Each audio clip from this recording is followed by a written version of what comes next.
Subscribe now and press the bell icon. Never miss an update.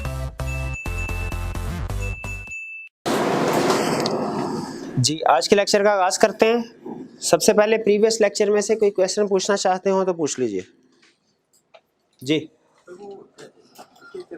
Body corporate society register and law related to corporate society, अगर कोई corporate society law में registered नहीं हुई corporate society, फिर वो company में आ सकती है? हाँ जी, हमारी बॉडी कॉर्पोरेट की एक्सेप्शन में एक एक्सेप्शन थी कोऑपरेटिव सोसाइटीज़। तो जो कोऑपरेटिव सोसाइटी रजिस्टर्ड होती हैं वो बॉडी कॉर्पोरेट की डेफिनेशन में नहीं आएंगी। अब ये कोऑपरेटिव सोसाइटीज़ क्या हैं, इनकी फंक्शनिंग क्या है, ये हमारे सिलेबस में शामिल नहीं है। ठीक है, इसलिए इसके बारे में हमने मज़ीद कुछ नहीं सोचना। बस सिर्फ इतना काफ़ी है कि कोऑपरेटिव सोसाइटी एक्सेप्शन है, ख़त्म। और दूसरी एक्सेप्शन क्या है?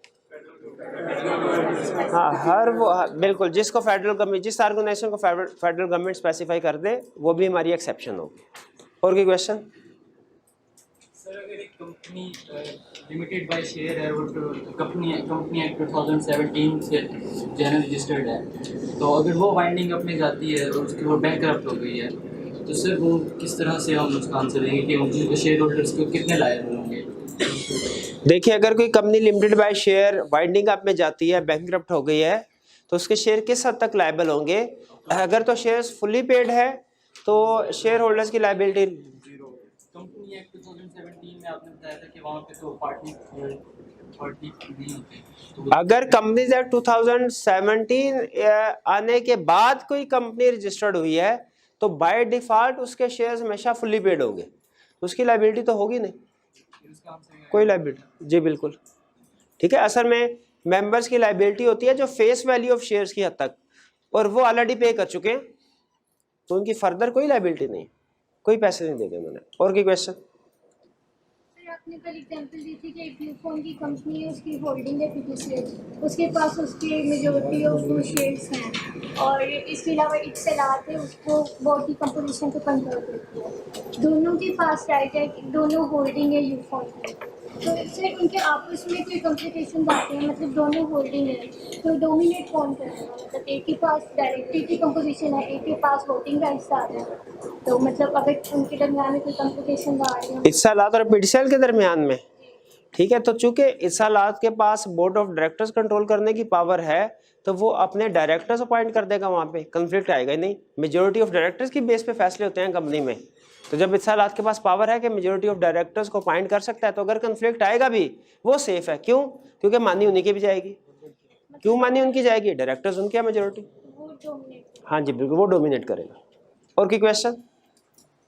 जी,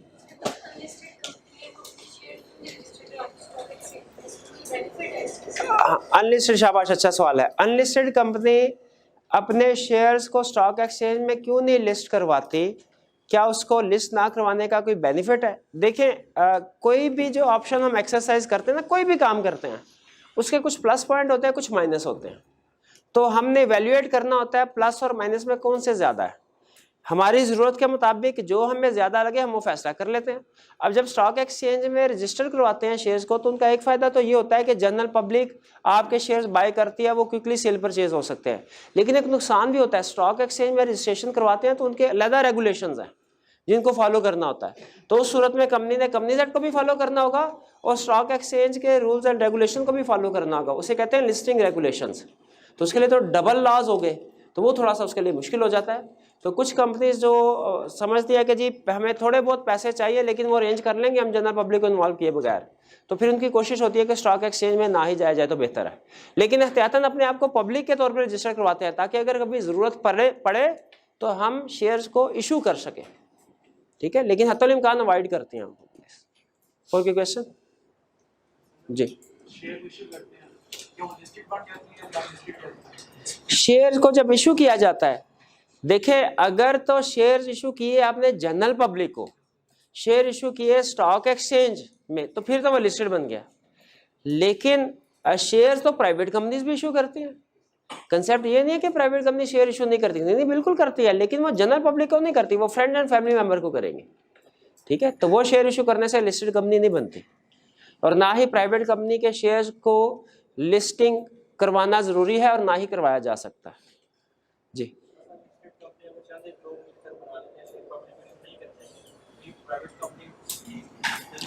अगर कोई चंद एक लोग मिलके एक पब्लिक कंपनी बना लेते हैं लेकिन उसको लिस्ट नहीं करवाते, क्या ये प्राइवेट कंपनी होगी? नहीं नहीं, ये पब्लिक ही रहेगी, इसे अनलिस्टेड कंपनी कहेंगे। इसमें और प्राइवेट कंपनी में फर्क सिर्फ इतना है कि प्राइवेट कंपनी के पास तो वो इश्यू करवा ही नहीं सकती अगर चाहे भी। ये पब्लिक अनलिस्टेड जब चाहे तब शेयर जनरल पब्लिक को इश्यू कर सकती है, इसके पास एक ऑप्शन है, ठीक है, जो कि वो ऑप्शन प्राइवेट कंपनी के पास नहीं है। और कोई क्वेश्चन? जी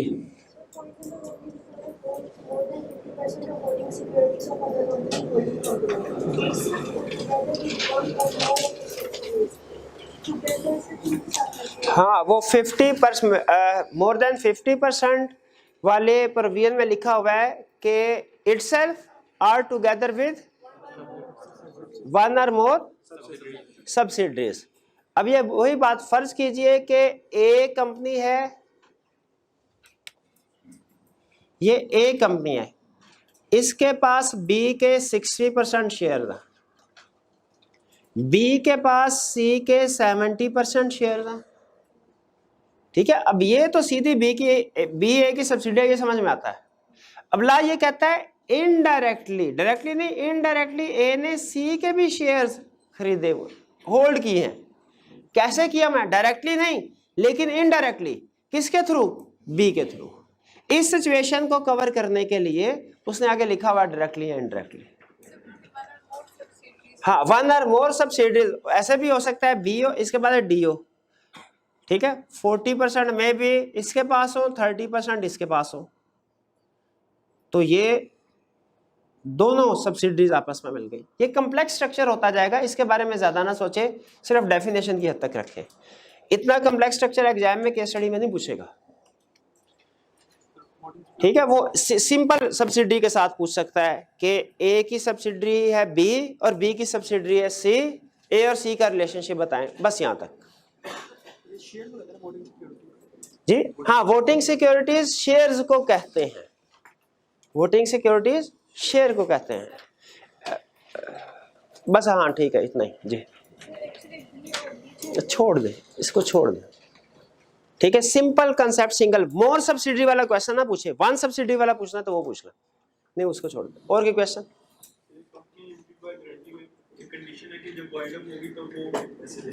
जी बिल्कुल, बिल्कुल ऐसा ही है। लिमिटेड बाय गारंटी में लाजमी है कि जब कंपनी वाइंड अप हो रही हो और पैसे अदा ना कर सके तब मेंबर से पैसे लेंगे। ड्यूरिंग लाइफ चलते हुए वो मेंबर से पैसे नहीं ले जा सकते। हाँ, share capital limited by guarantee का हो भी सकता है, नहीं भी हो सकता, नॉर्मली नहीं होता, लेकिन अगर है तो फिर उनकी लायबिलिटी दोनों तरफ हो जाएगी, डबल लायबिलिटी हो जाएगी। शेयर के हिसाब से भी देखा जाएगा लायबिलिटी है कि नहीं, और लिमिटेड बाय गारंटी के हिसाब से भी देखा जाएगा। नहीं, ये हमने कल डिस्कस कर लिया था। कुछ बिजनेस ऐसे भी होते हैं स्टार्ट में जिनका पैसा जरूरी नहीं होता होना, लोन ले लिया होगा उसने, किसी से लोन ले लिया होगा। जी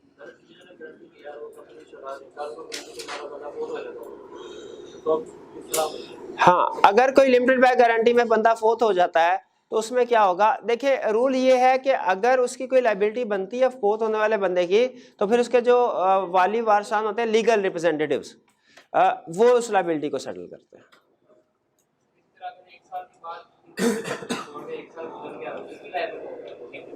नहीं, अगर उसकी डेथ होगी उसके 1 साल बाद तक कोई प्रॉब्लम नहीं हुई तो उसके बाद फिर लायबल नहीं होगा, लायबिलिटी नहीं होगी इसकी। हाँ जी, जिंदा भी होगा फिर भी लायबिलिटी नहीं होगी। लाने सिर्फ 1 साल का पीरियड बताया हुआ। और कोई क्वेश्चन? चलिए, आज हम कंसेप्ट स्टडी करने जा रहे हैं एसोसिएशन नॉट फॉर प्रॉफिट का। टाइप्स ऑफ कंपनीज में आपको याद होगा हमने होल्डिंग सब्सिडी भी कवर कर लिया था, उसके बाद एसोसिएशन नॉट फॉर प्रॉफिट हमारी एक टाइप ऑफ कंपनी थी। आज इसके बारे में डिटेल डिस्कशन करेंगे हम। तो सबसे पहले बेसिक रूल, क्या कोई association not for profit, examples क्या दी थी आपने? ईदी की, शौकत खानम, बिल्कुल, ये सारे है जो एग्जांपल्स आप दे रहे हैं, ये नॉट फॉर प्रॉफिट ऑर्गेनाइजेशन की एग्जांपल है। इनमें खतरा क्या होता है? जो इनके मेंबर्स या ओनर या रन करने वाले लोग होते हैं, उन्हें खतरा ये होता है कि हमने तो नेकी का काम करने के लिए ऑर्गेनाइजेशन को सेटअप किया है, लेकिन चूंकि इसे पैसों की जरूरत पड़ती रहती है तो हो सकता है कि हम किसी से लोन लें। अगर ऑर्गेनाइजेशन किसी से लोन लेती है तो चूंकि सेपरेट लीगल स्टेटस नहीं है, अगर वो लोन वापस ना कर पाए तो जो मेंबर्स होंगे उनके वो पर्सनली लायबल हो जाएंगे। उन्हें अपने घर से पर्सनली लायबल होने का मतलब यह है कि अगर ऑर्गेनाइजेशन पैसे अदा ना कर सके तो उन्हें अपना घर बार बेच के भी पैसे पूरे करने पड़ते हैं। अब वो चाहते हैं कि उनकी ये लायबिलिटी जो है ये लिमिटेड हो जाए, अनलिमिटेड ना हो। तो तरीकाकार क्या है, लॉ ने उनके लिए एक ऑप्शन रखी है, क्या कि आप अपने एसोसिएशन नॉट फॉर प्रॉफिट को कंपनीज एक्ट के मुताबिक एज कंपनी रजिस्टर करवा लें, एज कंपनी रजिस्टर करवा लें। अब लेकिन जहन में रखिए, जैसे ही कोई कंपनी एससीसीपी के पास, रजिस्ट्रार के पास जाएगी कि सर हमें एसोसिएशन नॉट फॉर प्रॉफिट के तौर पे एज कंपनी रजिस्टर कर लें, तो फौरी तौर पर रजिस्टर नहीं करेंगे, कुछ कंडीशंस पूरी करना होंगी। तो अभी हम स्टेप नंबर 1 में ये सीखने जा रहे हैं कि वो कौन सी कंडीशंस हैं जो पूरी करना पड़ेंगी आपको, वो कौन सा क्राइटेरिया है जो पूरा करना पड़ेगा आपको ताकि आप लाइसेंस ऑब्टेन कर सकें कंपनीज एक्ट के अंडर। कौन सा license? Association not for profit का। पहले हम ये कंडीशन स्टडी करेंगे, फिर इसके बाद हम प्रिविलेजेस स्टडी करेंगे। प्रिविलेजेस में क्या सहूलियात मिलती हैं। एक एसोसिएशन नॉट फॉर प्रॉफिट अगर अपने आप को एज कंपनी रजिस्टर करवा लेते हैं उसे सहूलियात क्या मिलेंगी, ये स्टडी करेंगे। फिर हम देखेंगे एक दफा अगर लाइसेंस मिल जाए क्या वो सारी उम्र के लिए ताक़यामत लाइसेंस मिल जाता है कि इस लाइसेंस को बाद में कैंसिल किया जा सकता है, रिवोक किया जा सकता है। तो बिल्कुल रिवोक किया जा सकता है, लेकिन कंडीशन लाइसेंस ग्रांट किया था कुछ कंडीशन की बेस पे, उसी तरह रिवोक करने की भी कुछ कंडीशन है, कुछ सिचुएशन है जिनमें लाइसेंस रिवोक होगा। तो लाइसेंस कब रिवोक किया जा सकता है और अगर रिवोक किया जाएगा तो उसका इफेक्ट क्या होगा उस कंपनी पे, ये स्टडी करेंगे। 4 कंसेप्ट्स हैं हमारे जो आज हमने स्टडी करने हैं। एक, कंडीशंस लाइसेंस हासिल करने के लिए एसोसिएशन नॉट फॉर प्रॉफिट। दूसरा, प्रिविलेजेस क्या मिलेंगी। तीसरा, लाइसेंस कब रिवोक किया जा सकता है। और चौथी चीज, अगर लाइसेंस रिवोक किया जाता है तो उसका इम्पैक्ट क्या होगा, इफेक्ट क्या होगा कंपनी के ऊपर। स्टार्ट करते हैं सबसे पहले condition for grant of license या क्राइटेरिया जिसको मीट करना जरूरी है ताकि लाइसेंस लिया जा सके एससीसीपी से। तो कुछ कंडीशन है। पहली कंडीशन, वो एसोसिएशन नॉट फॉर प्रॉफिट बनी हो किसके लिए, प्रमोशन के लिए। किस चीज की, किसी वेलफेयर प्रोजेक्ट के लिए, ऐसे प्रोजेक्ट के लिए जो सोसाइटी के लिए अच्छा समझा जाता है, ठीक है, जिसे क्या कहते हैं फलाह बहबूद के काम के लिए, फलाह बहबूद के काम के लिए बनी हो, यानी for promotion of science, education, school वगैरह का काम कर रहे हो, रिलीजन, स्पोर्ट्स, हेल्थ, हॉस्पिटल वगैरह, चैरिटी पर्पस के लिए, इन पर्पस या मिलते जुलते पर्पस के लिए बने हो। देखिए ये सारे पर्पस जो है ये सोसाइटी की वेलफेयर के लिए है। तो पहला उनका पर्पस क्या हो, इसमें देखिए कहीं पे लिखा हुआ है पर्पस प्रॉफिट मेकिंग हो, नहीं लिखा हुआ। तो ये पर्पस हो, प्लस प्रोहिबिट करे, मना करे, किसी भी सूरत में नहीं करना ये काम। क्या काम नहीं करना, payment of dividend to members, अपने मेंबर्स को डिविडेंड की पेमेंट कभी भी नहीं कर सकते। ऐसा ना और लोगों से डोनेशन मांग रहे हैं और बाद में उसको ईयर एंड पे डिविडेंड के तौर पे पे कर रहे हैं, ऐसा थोड़ी होगा। तो उन्होंने कहा 100% पाबंदी है, किसी सूरत में इजाजत नहीं है क्या कि डिविडेंड जो मेंबर्स हैं उनको कोई डिविडेंड नहीं मिलेगा। अच्छा फर्ज कीजिए, अव्वल तो वैसे सरप्लस कोई होगा ही नहीं क्योंकि नॉट फॉर प्रॉफिट है, खर्चे खर्चे होते हैं इनके। लेकिन फर्ज कीजिए अगर कभी ऐसा हो डोनेशन ज्यादा हो जाए और जो एक्सपेंडिचर्स हैं वो कम हो जाए, तो जो सरप्लस आ जाएगा वो डिविडेंड के तौर पे नहीं कर सकते। तो उसका क्या करना है, इसका जवाब आगे देता है। वो कहता है जितना भी अगर प्रॉफिट या सरप्लस वाला आता है उसको आपने अप्लाई करना है। अप्लाई करना मीन्स यूज करना है। कहाँ यूज करना है, इन मीटिंग इट्स ऑब्जेक्टिव, उसके अपने मकासद के लिए। यानी जो प्रॉफिट आएगा यहाँ पे उसे डिविडेंड के तौर पे डिस्ट्रीब्यूट नहीं करना, बल्कि क्या करना है, उसे उसके उन्हीं मकासद के लिए इस्तेमाल करना है जिसके लिए वो नॉट फॉर प्रॉफिट ऑर्गेनाइजेशन बनी है। Next, objectives and activities are not against law और नेशनल इंटरेस्ट। उस नॉट फॉर प्रॉफिट ऑर्गेनाइजेशन का जो मकसद है और जो उसकी एक्टिविटीज हैं वो लॉ और नेशनल इंटरेस्ट के अगेंस्ट में ना हो। अच्छा ये बड़ी इंटरेस्टिंग प्रोविजन है, आगे चल के फिर ये आएंगी खासतौर पे जब हम condition for revocation of license पढ़ेंगे।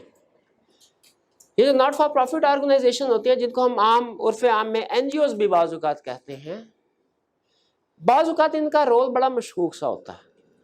ये किसी फॉरेन एजेंडा पे भी काम कर रही होती हैं। इनको किसी foreign country, for example India से कोई फंडिंग आ रही होगी कि जी आपने ये काम करना है, कोई प्रोपेगेंडा होता है वो फैलाना होता है। एनजीओज इस तरह के काम में भी इन्वॉल्व होते हैं।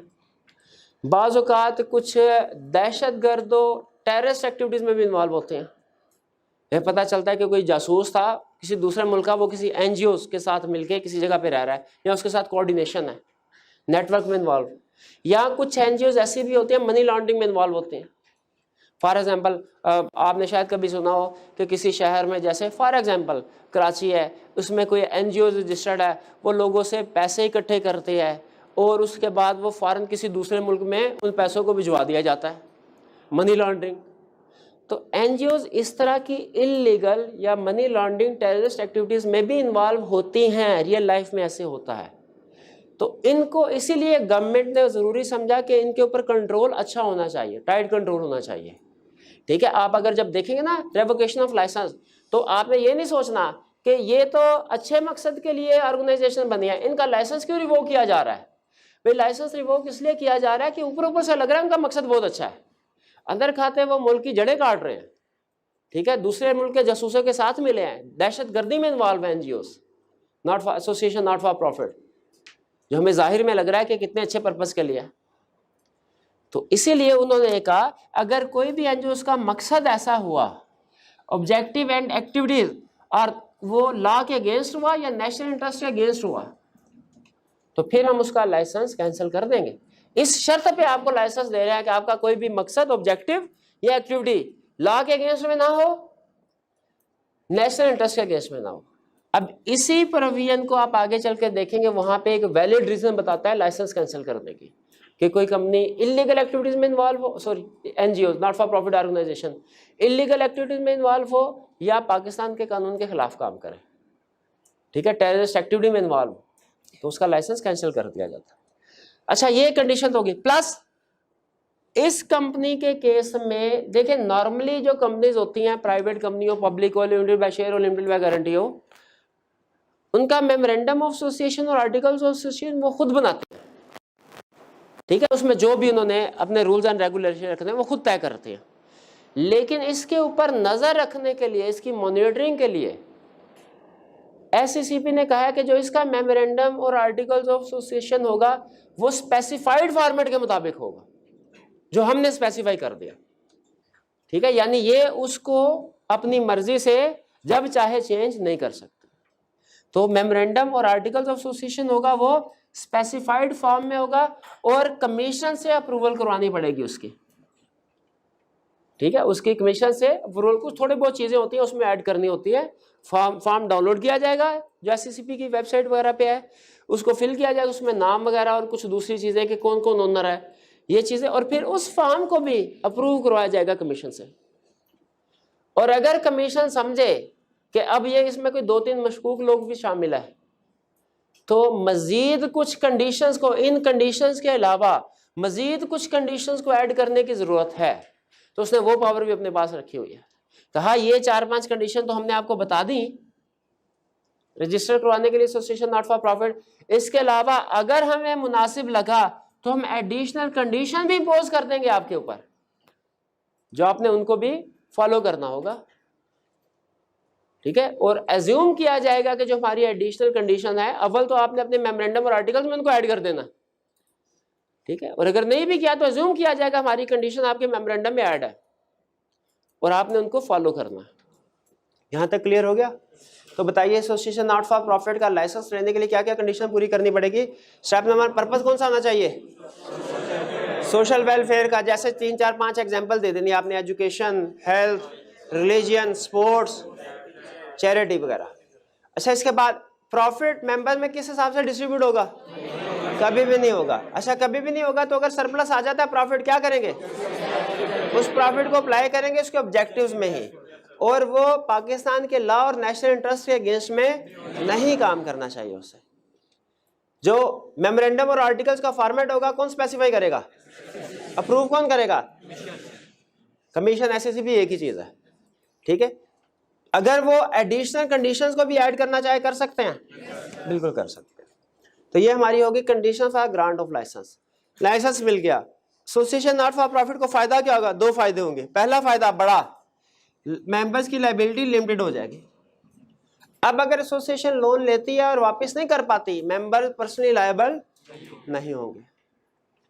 और दूसरा फायदा क्या? अपने नाम के साथ, देखें हर कंपनी ने अपने नाम के साथ एंड पे वर्ड लिमिटेड लगाना होता है, सिवाय दो, अनलिमिटेड में और एसोसिएशन नॉट फॉर प्रॉफिट। तो उसे अपने नाम के एंड पे वर्ड लिमिटेड ऐड नहीं करना। ये दोनों सहूलियत है, फायदे की बात है ना, ताकि लोग उसके नाम से ये ना अंदाजा लगाएं कि इसकी किसकी लायबिलिटी लिमिटेड है, ये आम कंपनी की तरह काम कर रहे हैं। नहीं, यहाँ लिमिटेड का वर्ड देख के जिस बंदे ने उधार देने की नियत की हुई है वो भाग ना जाए। ठीक है, तो ये दोनों सहूलियात है। एग्री करते हैं? ये सजा तो नहीं है, दोनों ये प्रिविलेजेस है ना, बिल्कुल। नेक्स्ट, एक दफा लाइसेंस इशू कर दिया, क्या इस लाइसेंस को रिवोक किया जा सकता है? रिवोक का मतलब होता है कैंसिल करना, REVOKE, रिवोक कैंसिल करना, और revocation cancellation. Revocation of license, revocation of license, क्या लाइसेंस को रिवोक बिल्कुल किया जा सकता है? कौन रिवोक करेगा? भाई जिसने इशू किया था वही रिवोक करेगा, कमीशन। कब रिवोक करेगा? जब ये कंडीशन, अच्छा ये 3-4 और कंडीशन भी शायद आपको लिखी मिलेगी, लेकिन मैंने उनमें चुन के जो बड़ी अहम वाली हैं और जो मुश्किल वाली है वो कंडीशन सामने रख दी हैं। बाकी की कंडीशन उम्मीद आप पढ़ेंगे तो समझ आ जाएगी, 3-4 एक्स्ट्रा भी लिखी हुई है उधर, लेकिन अगर ना समझ आए तो आप पूछ लीजिएगा।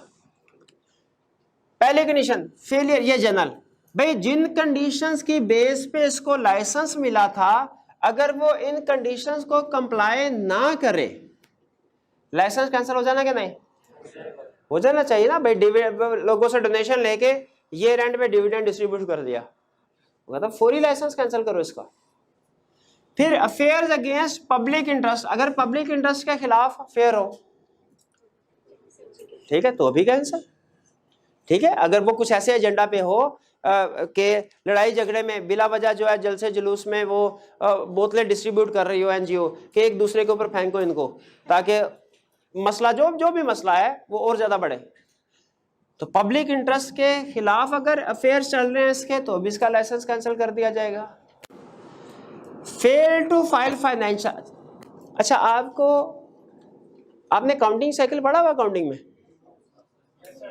जर्नल, लेजर, ट्रायल नहीं, अच्छा चलें मैं समझाता हूँ।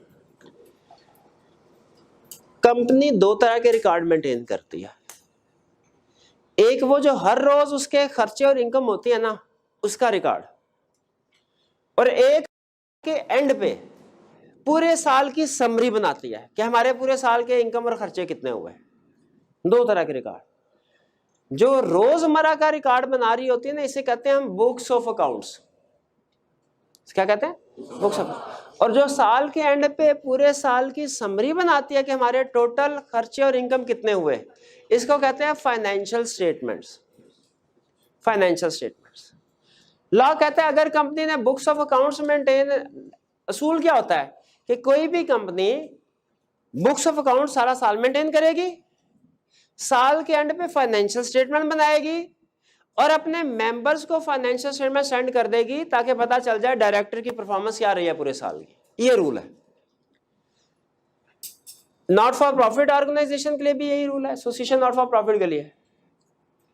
अगर ये बुक्स ऑफ अकाउंट्स मेंटेन नहीं करती, प्रॉपर रिकॉर्ड ही नहीं रखती, पता ही नहीं चला कितने पैसे आए किधर खर्च किए, लाइसेंस मिलना चाहिए, इसको रिवोक हो जाना चाहिए, बिल्कुल हो जाना चाहिए।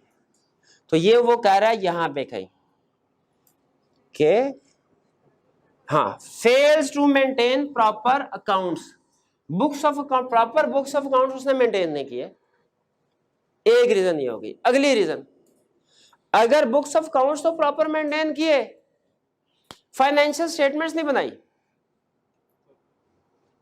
कमीशन को फाइनेंशियल स्टेटमेंट्स नहीं सेंड की, तो वो कहता है अच्छा शायद एक साल में कोई प्रॉब्लम, कोरोना वायरस आ गया हो, इस वजह से सेंड नहीं की, या जो इनके अकाउंटेंट्स वगैरह वो बीमार हो गए हो, 2-3 महीने वो हॉस्पिटल में रहो, या शायद कोई और रीजन हो सकती है। एक साल में फाइनेंशियल स्टेटमेंट्स या जो दूसरी एनुअल रिटर्न वगैरह होती हैं, एनुअल रिपोर्ट वगैरह, वो फाइल नहीं की, कोई बात नहीं। लेकिन अगर 2 कंसेक्टिव सालों तक फाइनेंशियल स्टेटमेंट कमीशन को सेंड नहीं की गई तो इसका मतलब है कुछ तो गड़बड़ चल रही है जिसको छुपाया जा रहा है। तो अगर association not for profit fail हो जाए, फाइनेंशियल स्टेटमेंट फाइल करने का मतलब सेंड करना, सबमिट करवाना, फाइनेंशियल स्टेटमेंट सबमिट करवाने में या annual report, financial statement annual report एक ही समझे फिलहाल, आगे चल के हम पढ़ेंगे इनमें फर्क क्या है। फाइनेंशियल स्टेटमेंट या एनुअल रिपोर्ट को सबमिट करवाने में फेल हो जाए कितने अरसे तक? 2 कंसेक्टिव ईयर तक, तो उसका भी लाइसेंस कैंसिल हो जाना चाहिए, क्योंकि कमीशन को नहीं पता चल सकेगा कंपनी क्या कर रही है, क्या एक्टिविटीज कर रही है। अगर वो अगेंस्ट लॉ हो या नेशनल इंटरेस्ट हो, पता चले कुलभूषण यादव जो है वो मुलाकात करके आया उसका डायरेक्टर से, अब क्या करें फिर? अगेंस्ट लॉ है, अगेंस्ट पब्लिक इंटरेस्ट है, लाइसेंस रिवोक कर दो।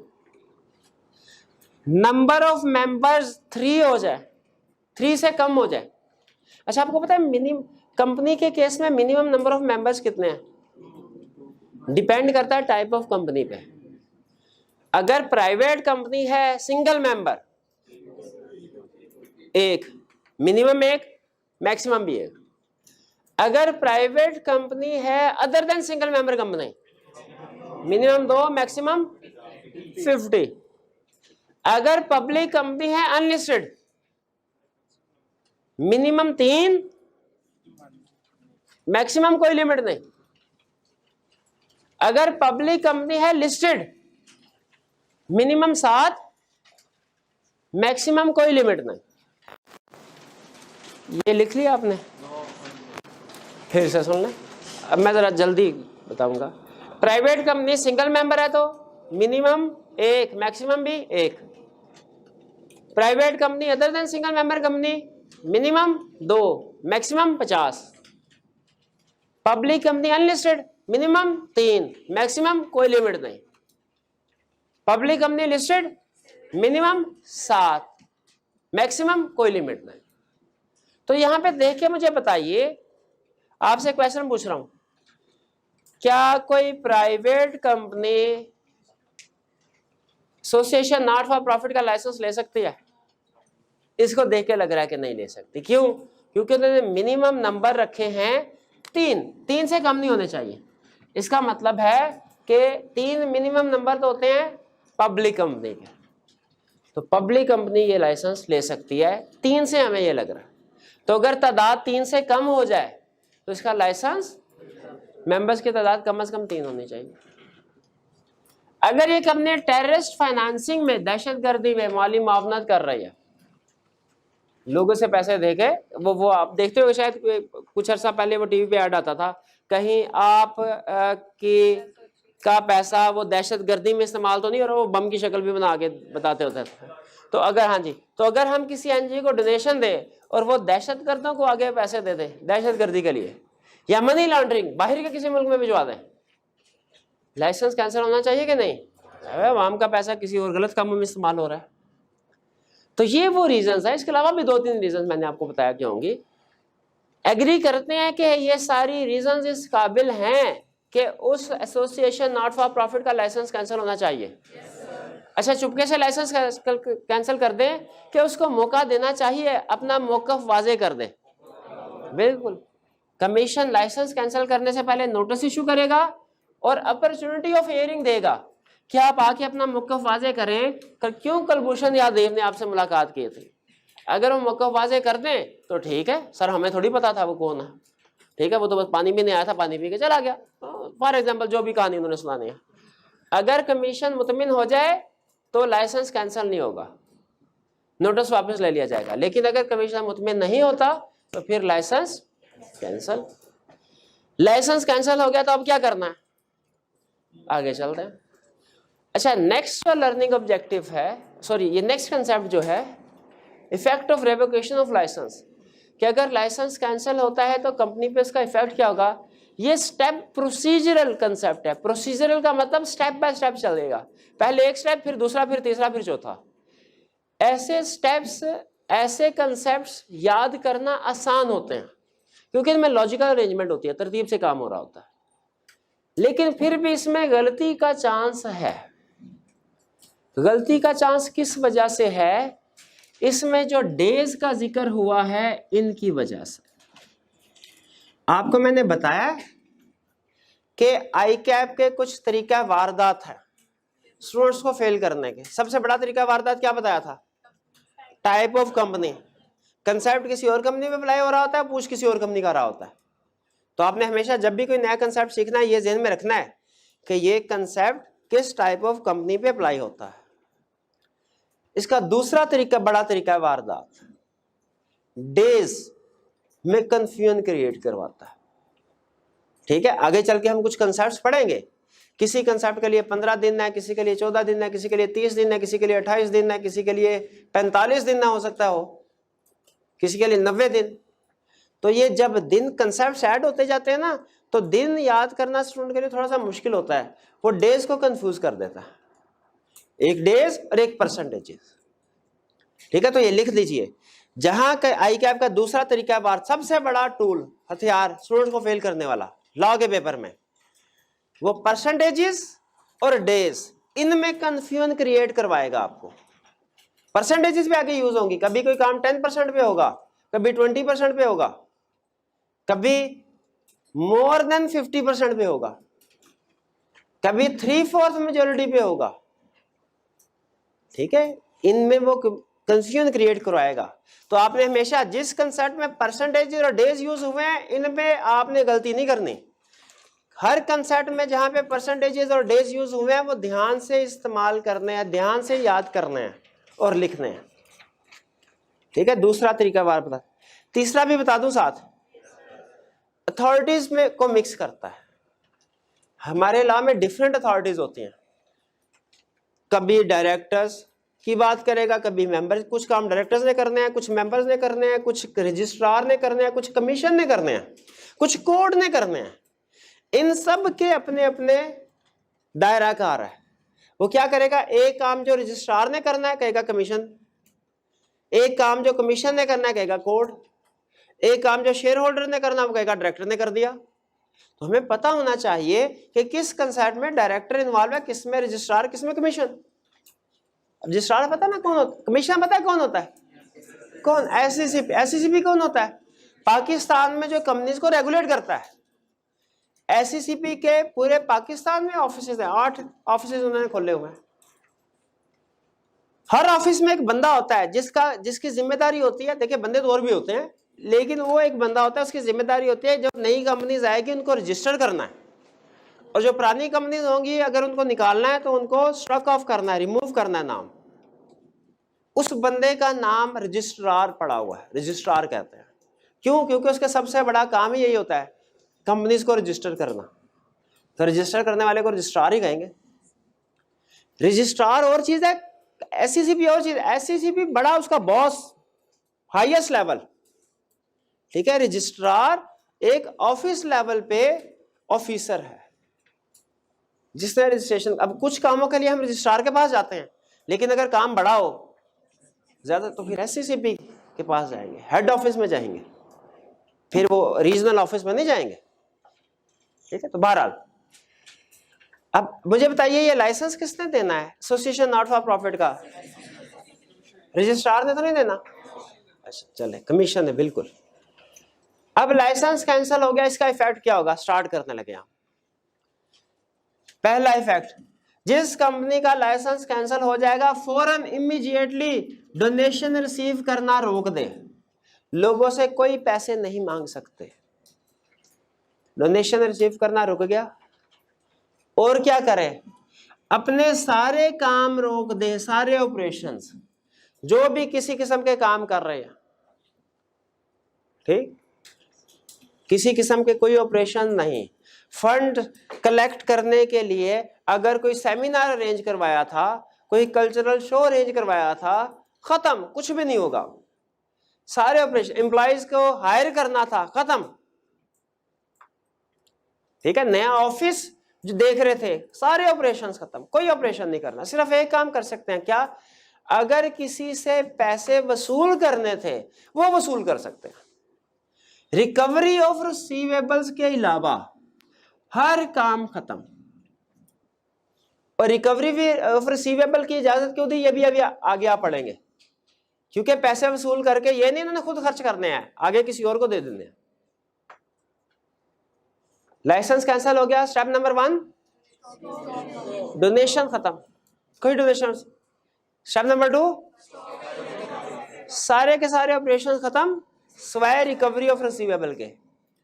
नेक्स्ट, जितने भी एसेट्स हैं वो ट्रांसफर करने हैं सिमिलर कंपनी को विद इन 90 डेज। इसमें सुन लें, सबसे पहले एसेट्स को ट्रांसफर करना है, ठीक है, लेकिन लायबिलिटीज पे करने के बाद। लायबिलिटी देखिए, इसके एसेट्स हैं एसोसिएशन ऑफ, लायबिलिटीज भी तो होंगी, पैसे हैं इसके पास, अगर किसी से वसूल करने थे, रिसीवेबल था, वो भी रिसीव किए होंगे इसने, लेकिन हो सकता है इसके जिम्मे कुछ बिजली के बिल वाजिबुल अदा हो। क्या आगे किसी को पैसे ये ट्रांसफर करने हैं, एज इट इज कर दे कि अपनी लायबिलिटी सेटल करके बिल वगैरह अदा करके फिर करे? तो एसेट्स को ट्रांसफर करना है, लेकिन कब, कैसे? अपने लायबिलिटीज पे करने के बाद। किसको ट्रांसफर करना है? यहां पे सिमिलर कंपनी से क्या मुराद है? कोई दूसरी एसोसिएशन नॉट फॉर प्रॉफिट, या कोई दूसरी कंपनी जो एसोसिएशन नॉट फॉर प्रॉफिट भी है और वही काम कर रही है जो ये कर रहे हैं। ये अगर स्कूल खोल रहे थे, वो भी स्कूल खोलने वाले हो। ये अगर हॉस्पिटल मेडिकल फैसिलिटीज प्रोवाइड कर रहे थे, तो उसको भी। इसकी रीजन क्या है, सिमिलर कंपनी उन्होंने क्यों लिखा? इसलिए कि फर्ज कीजिए अगर कोई हॉस्पिटल है, उसके पास जो मेडिकल इक्विपमेंट होगा वो हॉस्पिटल्स में तो यूज हो सकता है, वो स्कूल में यूज नहीं हो सकता। तो इसीलिए उसने सिमिलर कंपनी को ट्रांसफर करना है, ताकि दूसरा हॉस्पिटल जो है उसके पास इक्विपमेंट पहुंच सके और वो उसको यूटिलाइज कर सके। स्कूल यूटिलाइज नहीं कर सकेंगे, स्कूल को कर भी दिया ट्रांसफर, वो उसको बेच देंगे लोहे के भाव और अपना कुछ ना कुछ जो सेटअप थोड़ी देर के लिए चला लेंगे। असल फायदा जो उससे उठाएगी वही नॉट फॉर प्रॉफिट ऑर्गेनाइजेशन उठाएगी, जो कि सिमिलर कंपनी, सिमिलर बिजनेस कर रही है, ठीक है। और कब ट्रांसफर करना है? Within 90 days. किसके 90 डेज? ये नहीं लिखा हुआ। Revocation of licence, license cancel होने के 90 दिन के अंदर अंदर सारे एसेट्स ट्रांसफर करना है, लायबिलिटी सेटल करके सारे एसेट्स ट्रांसफर करना है। किसको? सिमिलर कंपनी को। कब? Within 90 days of revocation of license. फिर जब एसेट ट्रांसफर कर दिए, रजिस्ट्रार के पास जाना है, रजिस्ट्रार को एक रिपोर्ट जमा करवानी है। किस चीज की रिपोर्ट? सर ये हमारे एसेट्स थे, ये लायबिलिटीज थी, जिस दिन ऑर्डर आया हमने काम खत्म कर दिया, ये लायबिलिटीज पे कर दी, ये एसेट इस कंपनी के हवाले कर दिए, उनकी रसीद भी साथ लगी हुई है, ये चेक कर लें, रिपोर्ट दे देंगे। उस रिपोर्ट को रजिस्ट्रार पढ़ेगा, ठीक है। ये रिपोर्ट कब जमा करवानी है? 15 दिन। अच्छा, आगे लिखा नहीं हुआ मैंने, किताब में लिखा हुआ है, लेकिन यहाँ पे कीवर्ड्स लिखते हैं। 15 दिन किसके अंदर? लाइसेंस रिवोक होने के 15 दिन के अंदर? नहीं, प्रीवियस वाला काम होने के 15 दिन के अंदर अंदर, ठीक है। यानी एसेट्स को ट्रांसफर करने के 15 दिन के अंदर अंदर रिपोर्ट जमा करवानी है। अब रजिस्ट्रार रिपोर्ट पढ़ रहा है, वो कह रहे ठहर जाओ भाई, मैं इसको प्रूव नहीं करूंगा। अभी पिछले साल जो तुमने फाइनेंशियल स्टेटमेंट मुझे सबमिट करवाई थी हम लोगों को, उसके रिकॉर्ड के मुताबिक तो तुम्हारे पास एसेट्स थे वो 150 मिलियन के थे, यहाँ पे तुमने सिर्फ 80 मिलियन के सेल किया और ट्रांसफर किया है, बाकी के 70 मिलियन के किधर है? और डायरेक्टर कहेंगे ओहो सर सॉरी भूल गए, वो दूसरे ऑफिस में है, उधर तो हमें याद ही नहीं रहा, उधर भी रखे हुए हमने 70 मिलियन के एसेट और याद ही नहीं रहा। और यार ठहर जो लेके आओ, उनको भी ट्रांसफर करो। उनको भी ट्रांसफर किया, फिर 15 दिन के अंदर रिपोर्ट जमा करो। रजिस्ट्रार ने कहा अब ठीक है। जब रजिस्ट्रार की सेटिस्फेक्शन हो गई, वो इस रिपोर्ट को एक्सेप्ट कर लेगा, रसीद दे देगा कि जी भाई वसूल पाई और ठीक है। अब एक्सेप्ट करने के बाद, अब देखिए हमने ये पढ़ा था एक चीज कि कंपनी क्रिएट होती है by process of law, and भी होती है by process of law. License revoke होने का मतलब ये नहीं है कंपनी ऑटोमेटिकली खत्म होगी, नहीं। कंपनी रजिस्टर है अभी भी, जो लिस्ट ऑफ कंपनीज मेंटेन की जाती है उसमें अभी भी उसका नाम आ रहा है, तो उसने अभी भी अपना नाम रिमूव करवाना है उस लिस्ट से। इसीलिए लॉ ने एक पॉइंट ऐड किया हुआ है।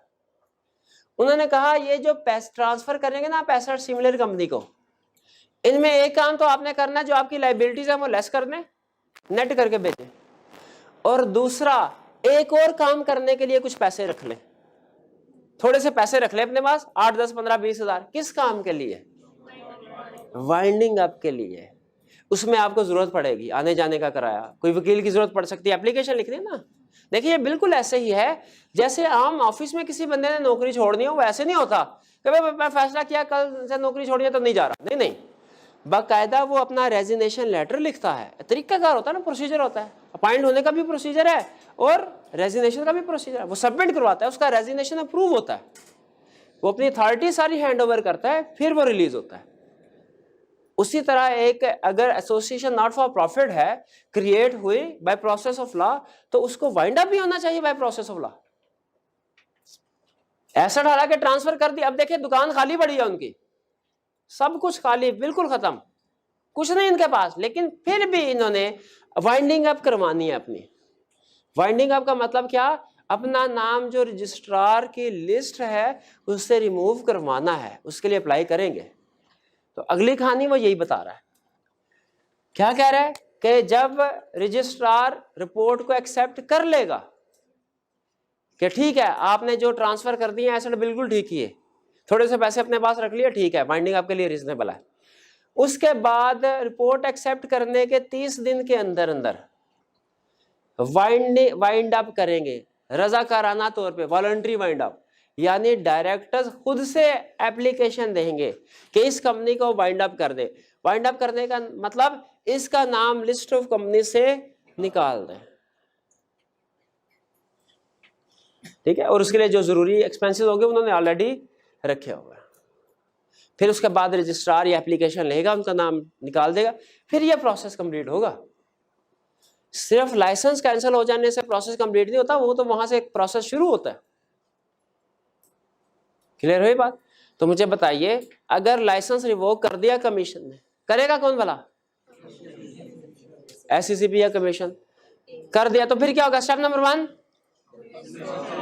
डोनेशन नहीं लेनी, step number 2 stop operation, except recovery, step number 3 transfer करने सारे। लेकिन लाइबिलिटीज पे करने के बाद और कुछ अपने पैसे किस मकसद के लिए?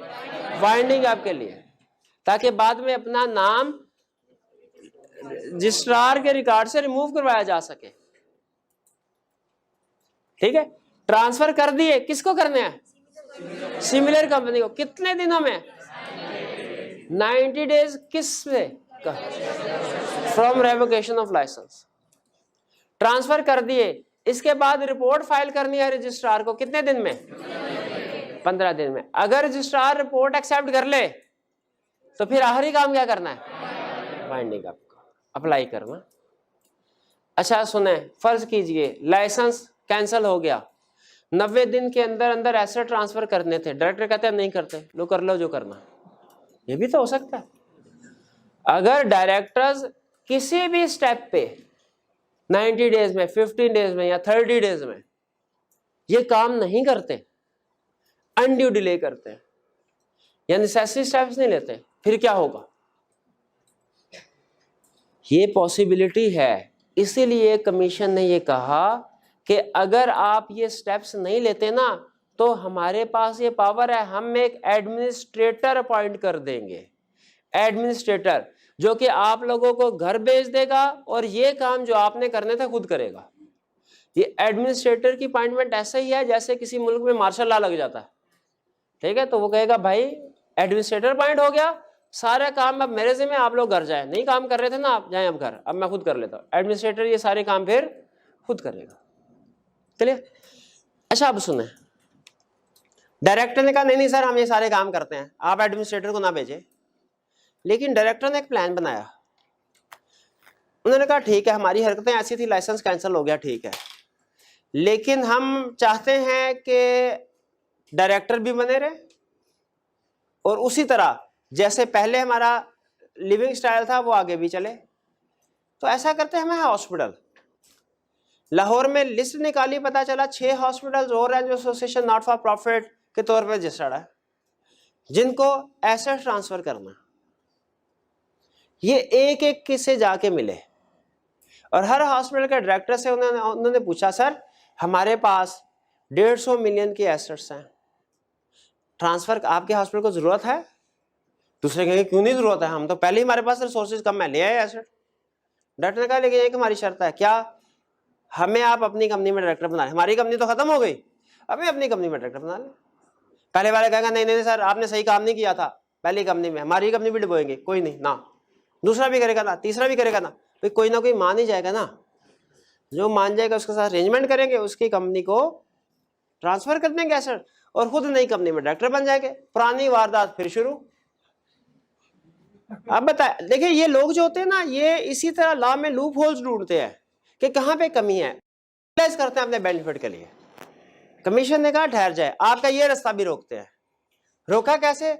उन्होंने कहा कि जो भी ट्रांसफरर कंपनी के डायरेक्टर होंगे, ट्रांसफरर कंपनी कौन है? जो ट्रांसफर कर रहे हैं, इसके डायरेक्टर्स होंगे वो ट्रांसफरी कंपनी में। ट्रांसफरी कंपनी कौन है? जिसको ट्रांसफर किए गए, इसमें 5 साल तक किसी पोजीशन पे काम नहीं करेंगे। 5 साल तक, यानी 5 साल तक कोई डायरेक्टर नहीं बनेंगे, सीएफओ नहीं बनेंगे, सीईओ नहीं बनेंगे 5 साल तक।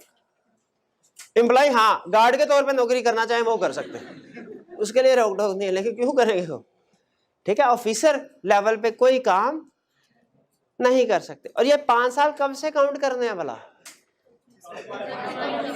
लाइसेंस रेवोकेशन से कि जब एसेट ट्रांसफर किए, जब एसेट ट्रांसफर किए तब से 5 साल तक।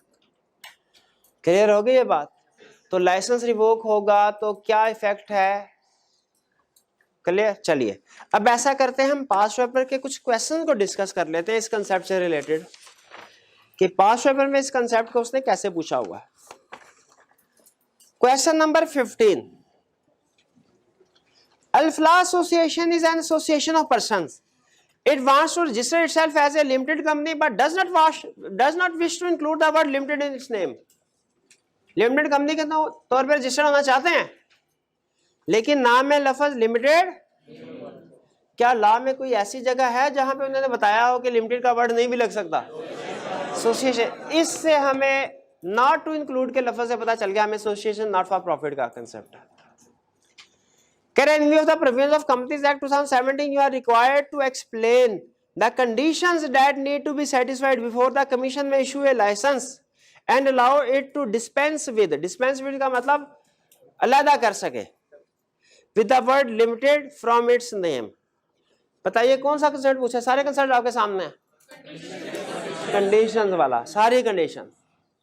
ठीक है, ये मेमोरेंडम आर्टिकल वाली बात करेंगे, एडिशनल कंडीशन वाली बात करेंगे, बिल्कुल ये भी करना है, ये भी कंडीशंस ही हैं। 16, ये भी पास पेपर का भी है, आईकैप का भी है, ऊपर वर्क 15 भी आईकैप का भी था। Organizations working for useful objects of the society often need protection of limited liability for such work. However, there are certain conditions subject to the fulfillment of which an exemption may be granted to an entity from using the word limited to its name. Exemption from using word limited किधर concept जा रहा है? Association not for profit. Describe those conditions and also specify the authority who may grant such exemption under the Companies Act. Conditions क्या है? यही, लेकिन एक चीज वो एडिशनल पूछ गया यहाँ पे, अथॉरिटी को। तो कौन सी अथॉरिटी है? रजिस्ट्रार, कोड, कमीशन, बिल्कुल ठीक, SACP। Question 17, the license of cancer research association CRA issued under section 42, हमें सेक्शन याद नहीं करने होते, जिस सेक्शन में भी है, of Companies Act 2017 was revoked by the Commission as the affairs of CRA were conducted in a manner prejudicial to public interest, harmful to public interest, नुकसानदेह थे। क्या होना चाहिए? लाइसेंस कैंसिल होना चाहिए, कर दिया तो अच्छा किया। Under the Companies Act 2017 briefly discuss the effect of revocation of license on CRA, its members and officers। कौन सा कंसर्न पूछ रहा है? लास्ट वाला, सारा छाप देंगे। केस स्टडी है, जरा अलर्ट होके पढ़िएगा। मैसेज शरीर general hospital SGH is a company registered as association not for profit. Commission revoked SGH license on 30th January 2020 and ordered transfer of all assets by 8th April 2020. उसने कहा भाई 8 अप्रैल तक सारे एसेट ट्रांसफर करो। SGH management transferred all the assets to Good Eye Hospital GH, another association not for profit जो similar company है, on 3rd April 2020, 3 अप्रैल को transfer कर दिए। Required specify the period for which members and officers of SGH will not be eligible to hold any office in GH। अच्छा, ये है general provision. पहले general provision लिख दिया आपने कि 5 ईयर तक किसी भी GH में ऑफ होल्ड नहीं कर सकते। अब उसने चूंकि डेट्स दी हुई है, मुझे बताइए डेट्स क्यों दी है उसने? ताकि आप कैलकुलेट करके बताएं, ताकि आप कैलकुलेट। तो बताइए 5 साल कब होंगे भला जी? 3rd अप्रैल 2020 नहीं, 3rd अप्रैल 2025, 2nd अप्रैल 2025, 2nd अप्रैल 2025। साल पूरा कब होता है? 1 जुलाई है। इसका साल कब पूरा होगा? अगली 1 जुलाई को नहीं, अगली 30 जून को। 30 जून को, वरना तो एक दिन ऊपर हो जाएगा। नहीं, साल में 365 दिन होते हैं, 66 थोड़ी होते हैं। चलिए, तो ये क्लियर हो गया। सिंपल क्वेश्चन थे, अटेम्प्ट कर सकते हैं आप। अगर आप 5 रुपए के क्वेश्चन को अटेम्प्ट कर सकते हैं, इसका मतलब है हम एग्जाम लेवल तक पहुंच रहे हैं। ठीक है, अटेम्प्ट। अब आपने याद भी कर लेना है इसको। अच्छा, इसमें एक स्टडी टिप है एंड पे, license revoked before company that 117। ये स्टडी टिप काट दीजिए, ये स्टडी टिप नहीं करनी, वो बॉक्स सा बना हुआ उसके अंदर स्टडी टिप्स है। पेज 9 SCCP को नहीं काटना भाई। चलिए आज जी कोई क्वेश्चन? डायरेक्टर्स क्या कोई सैलरी वगैरह लेते हैं? बिल्कुल लेते हैं, बिल्कुल, अपने घर का खर्चा चलाना था जी। हाँ, ज़कात के पैसों से लेते हैं क्या? बिल्कुल, ज़कात के पैसे। हम एक कंपनी का ऑडिट करने के लिए जाते थे, प्रैक्टिकल लाइफ में आपको बता रहा हूँ। वो लोगों से ज़कात वगैरह के पैसे इकट्ठे करते थे। तो हमारी तो हम नॉर्मली होता है कि हम ट्रेनिंग के लिए जाते हैं ना, तो क्लाइंट हमें खाना वगैरह प्रोवाइड करता है, चाय वगैरह। तो हम अक्सर एक दूसरे को छेड़ते होते थे, यार लोगों की ज़कात खा रहे हो, ज़कात का माल खा। चलें, बाहर नहीं, वो सैलरी ले सकते हैं, ज़कात के पैसों से भी ले सकते हैं इसमें। हाँ पीता, चाय भी कुछ छोड़ने वाली चीज़। चलिए, आज का लेक्चर यहाँ पे ख़त्म करते हैं। अल्लाह हाफिज़।